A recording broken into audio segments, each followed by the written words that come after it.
We're going to move here when I get difficult questions. Welcome to the show. This is Question Time. You're watching. My name is Mpho Tsedu, and today we're coming to you live from Luthuli House. That is at the center of Johannesburg. This is the headquarters of the African National Congress, where the ANC held their press briefing following a two-day meeting of the National Working Committee, where a lot of decisions were taken and reflections made. But in particular, what is making more headlines is the issue surrounding the relations between the ANC and the Office of the Public Protector. This following what the Public Protector has written to President Jacob Zuma, the President of the Republic of South Africa, and also, of course, President of the African National Congress. My guest today is the Secretary General of the ANC, Gwede Mantashe. Mr. Mantashe, welcome to the show. It would appear that indeed things are not rosy between the ANC and the Public Protector. Let's just run through, the main submissions that you made at today's press briefing. There's nothing wrong with the relationship between the ANC and the Public Protector as an office. Nor is there anything amiss in the relationship between the ANC and the Public Protector, Mr. Advocate Thuli Madonsela.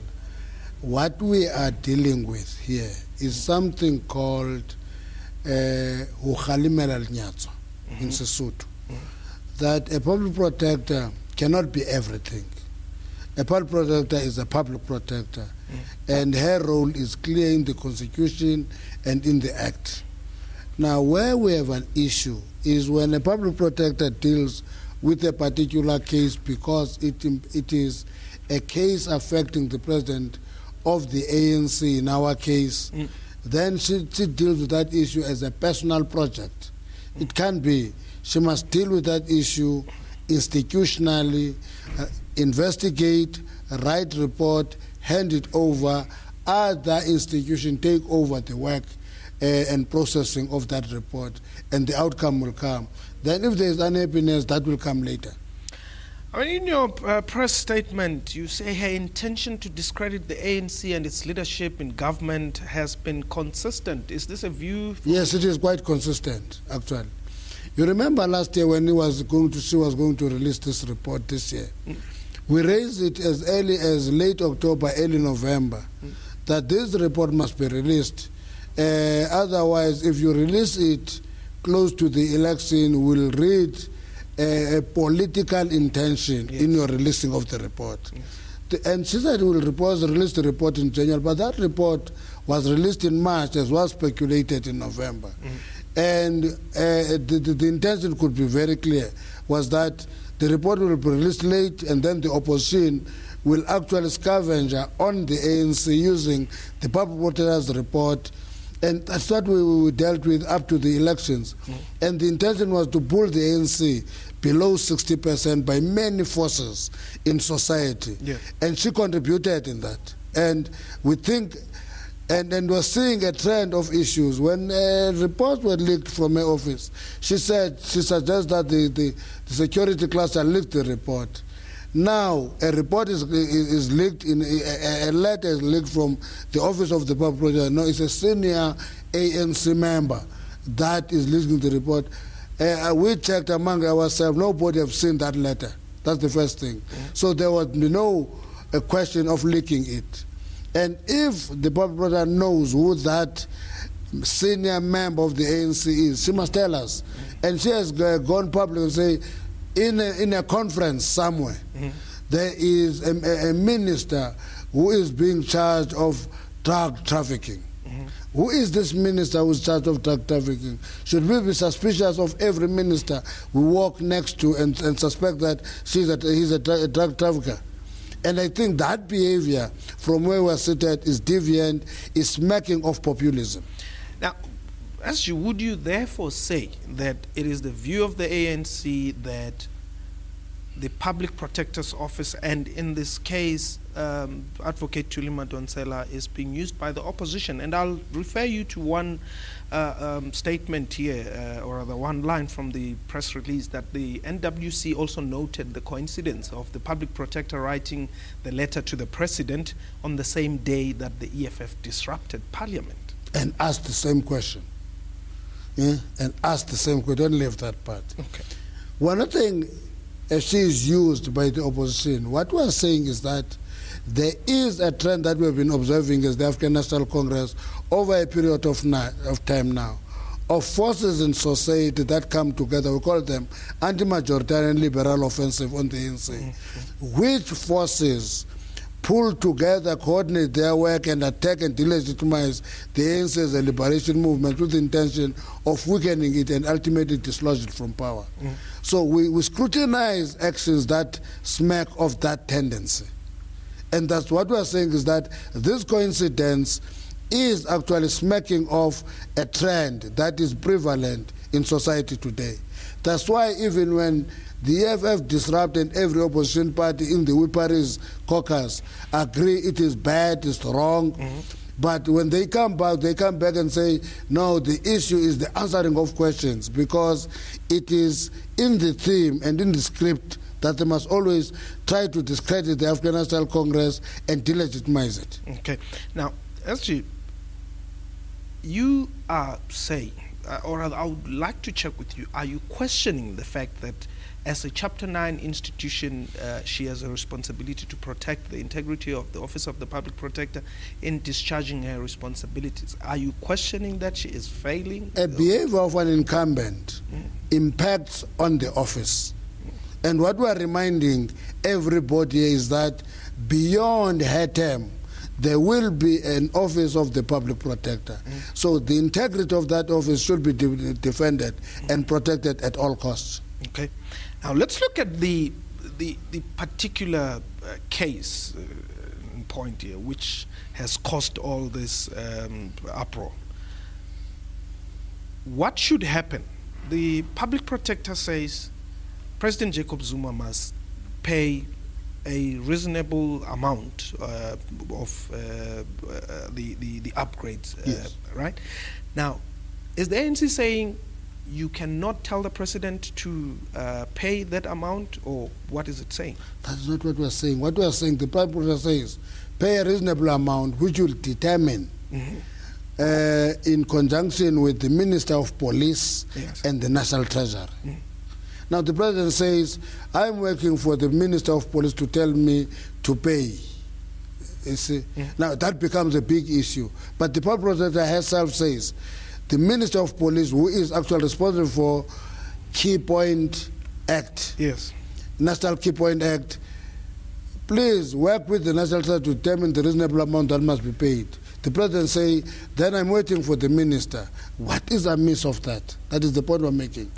Because that determination has been made, and we're looking at the report of the Public Protector within the context of another report of the Interministerial Task Team, yes, which actually, if you read the content of the two reports, they agree 70–80%. They disagree on what action should be taken. Okay. And the Interministerial Task Team has given their report to the SIU yes. to say, investigate whether it should be criminal charges. Please do charge. The SIU has come up with their own report and say, so-and-so must pay back so much, so-and-so must pay back so much, so-and-so must be, there must be criminal charges pressed against this individual and this individual and this individual. And that is progress that has been made on this report. We support that. That's why it was the ANC in the first instance who said, please declassify the report of the Interministerial Task Team. Yes. We're waiting for the report of the Public Protector. All of them will debate, must come to the public.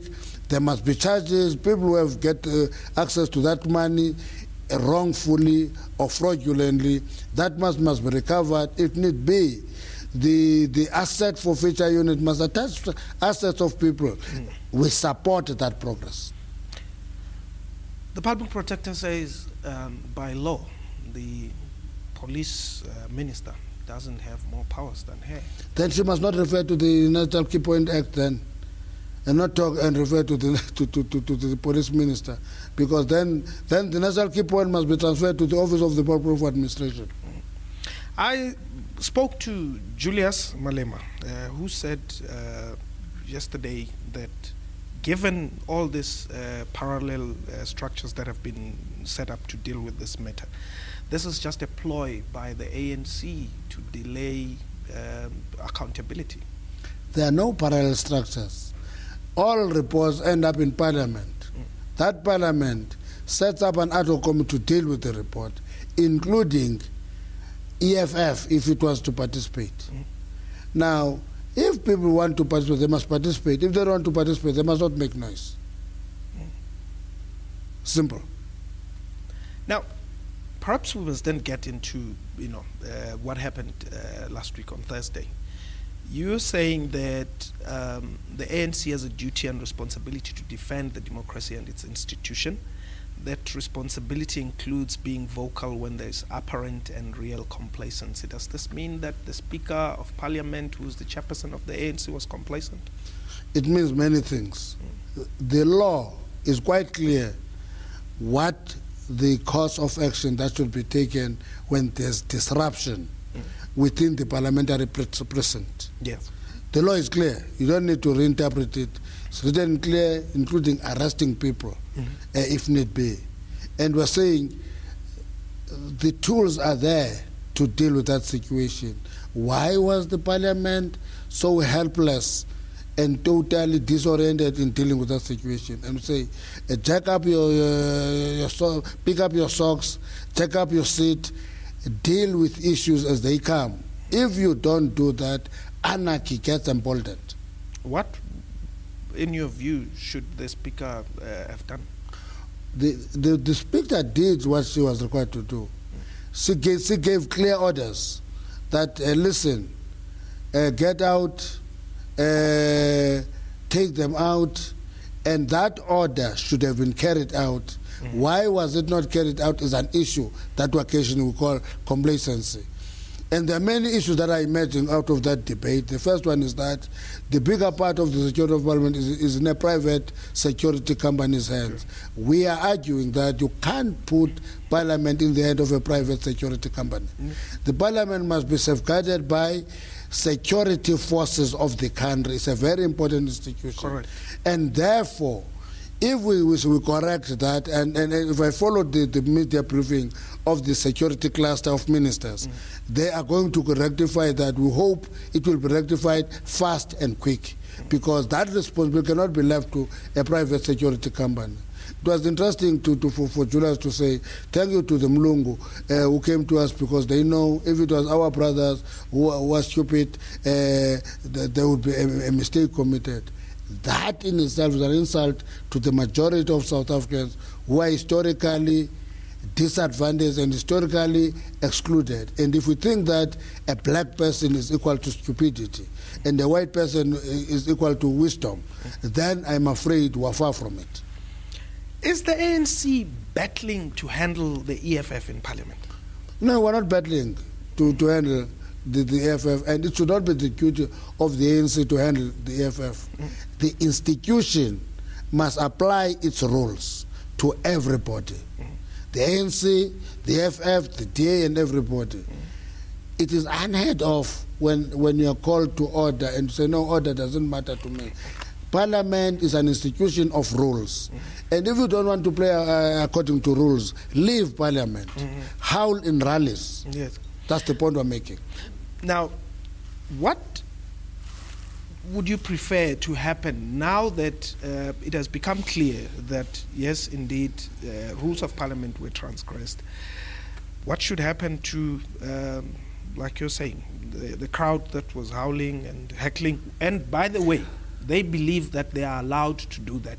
No, you can heckle in Parliament.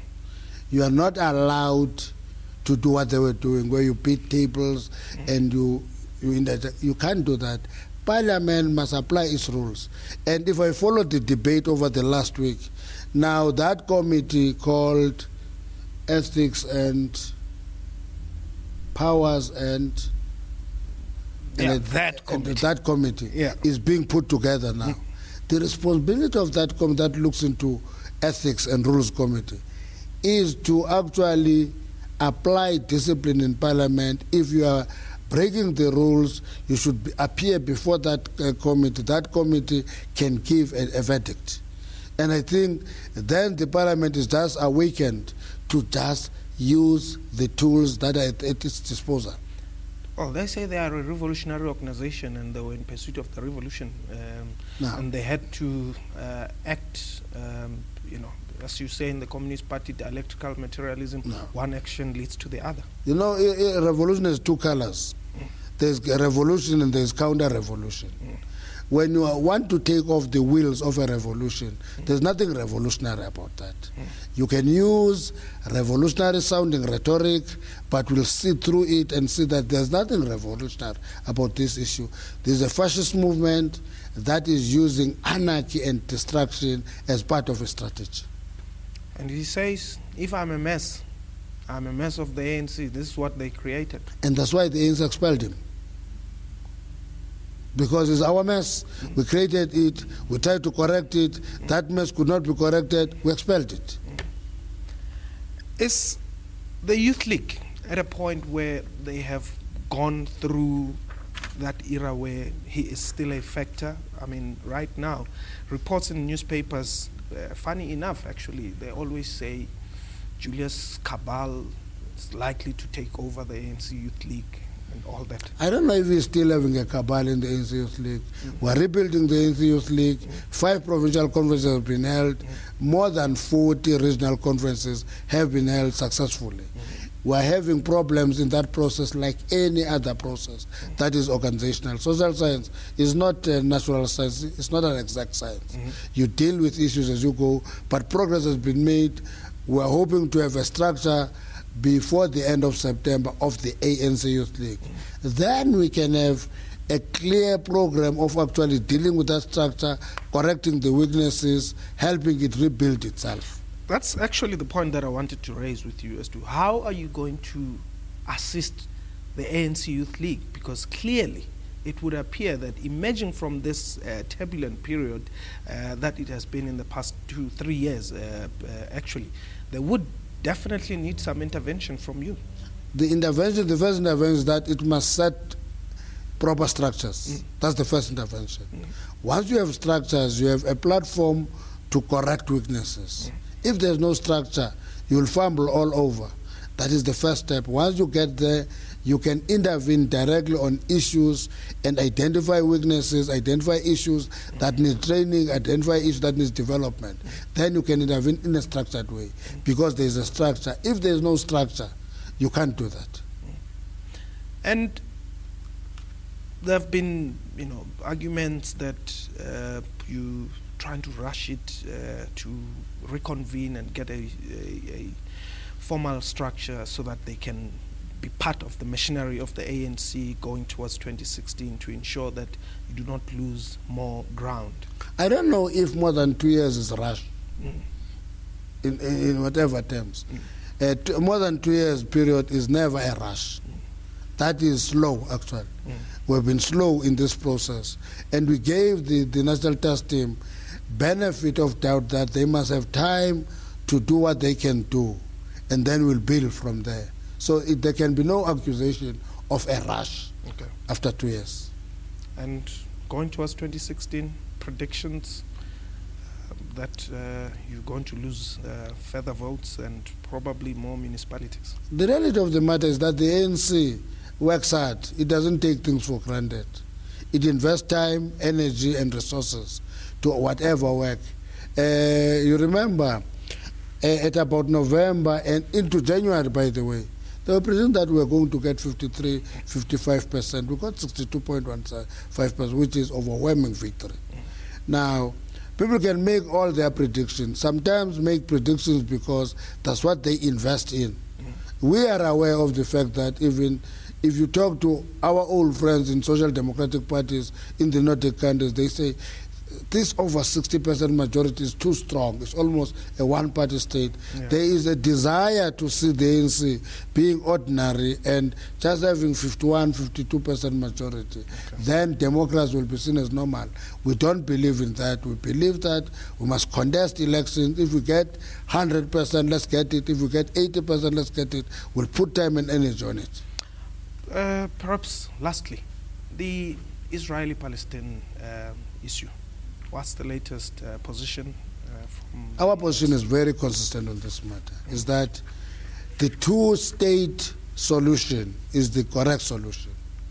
But that two-state solution will become irrelevant if there are new settlements in the West Bank, because by the time you arrive into an agreement, there will be no Palestine left. Number two, it is wrong to kill civilians, children and women in the amount you see in Gaza.